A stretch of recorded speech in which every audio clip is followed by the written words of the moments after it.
Samajwadi party ब्राह्मणों को लेकर एक नई मुहिम चलाने जा रही है। बात करने के लिए पूजा शुक्ला समाजवादी पार्टी प्रवक्ता मौजूद है। पूजा जी, कल आप लोगों ने प्रेस कॉन्फ्रेंस में कहा कि ब्राह्मणों भी पीडीए के हिस्से के तौर पर देखे जाएंगे। क्या प्लानिंग है पार्टी की और किस तरह से ब्राह्मणों को जोड़ेंगे? देखिए, लगातार समाजवादी पार्टी प्रबुद्ध समाज पे काम कर रही है और हम लोगों ने लगातार कहा है कि जो भी पीड़ित समाज के लोग हैं, चाहे वो किसी भी वर्ग से आते हो, खासतौर पर कल जब मीटिंग हुई तो प्रबुद्ध समाज के जो पीड़ित वर्ग के लोग थे, जिनके साथ अत्याचार हुआ है, जिनकी हत्याएं हुई हैं, जिनके लोगों को मारा गया है, जेल में बंद करा गया, तो कल एक बड़ी संख्या में यहाँ पर प्रबुद्ध जन आए थे और उन लोगों ने आकर के अपनी अपनी पीड़ाओं को राष्ट्रीय अध्यक्ष जी के समक्ष रखा और उसके बाद ये तय हुआ कि आने वाले वक्त में जो पीडीए है, चूंकि लगातार समाजवादी पार्टी कह रही है और राष्ट्रीय अध्यक्ष जी भी कह रहे हैं पी से पंडित, तो जो पीड़ित पंडित हैं उनको भी समाजवादी पार्टी पी में पंडित भी, ब्राह्मण भी पीडीए का हिस्सा हो गए। बिल्कुल, हम लोगों ने शुरू से कहा कि जितने भी पीड़ित पंडित हैं वो सब समाजवादी पार्टी की पीडीए का हिस्सा है, रणनीति का हिस्सा है। और सारे लोगों ने कल आकर के एकजुटता के साथ ये कहा कि आने वाले वक्त में जो पीडीए की लड़ाई है उसमें पंडित भी अपनी प्रखर भूमिका निभाएंगे और आगे बढ़ चढ़ करके हिस्सा लेंगे। उप मुख्यमंत्री ब्रजेश पाठक भी ब्राह्मण चेहरा है यूपी का। वो कह रहे हैं कि अखिलेश यादव को ब्राह्मणों के बारे में बोलने का कोई हक नहीं है।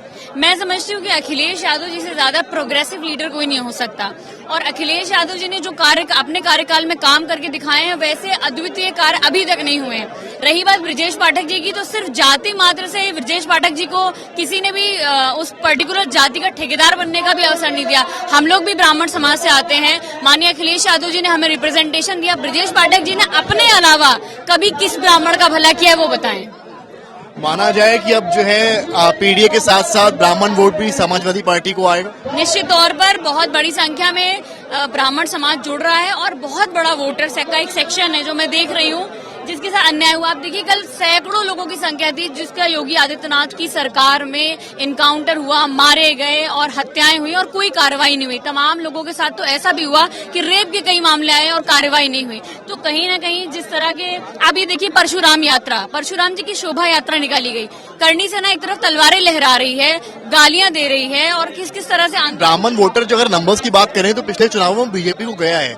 ये ऑन पेपर की बात इलेक्शन कमीशन की भी अगर आप देख लें कि आने वाले वक्त में, क्योंकि उस समय माहौल दूसरा था, लेकिन आज ब्राह्मण समाज ये समझ चुका है कि बड़ी संख्या में जो शोषण है इस व्यवस्था में, खास तौर पर योगी आदित्यनाथ की सरकार में, वो ब्राह्मणों का हो रहा है। वो स्वजातीय लोगों की सिर्फ बात कर रहे हो। करनी सेना पर किसका हाथ है? अगर करनी सेना तलवारें लहरा सकती है तो क्या ब्राह्मण समाज के लोगों को इतना भी अधिकार नहीं कि वो परशुराम जी की शोभा यात्रा निकाले? के लिए पूजा शुक्ला को आप सुन रहे थे और पीडीए में पी मतलब पंडित भी है, ये कहा है पूजा शुक्ला ने। तो कहीं ना कहीं पिछड़े के साथ साथ समाजवादी पार्टी अब अगड़े की राजनीति भी करने जा रही है। कुल मिलाकर सोशल इंजीनियरिंग। अब देखना यह है कि ये फॉर्मूला कितना हिट होता है। कैमरामैन गौरव के साथ समर्थ श्रीवास्तव, लखनऊ आज तक।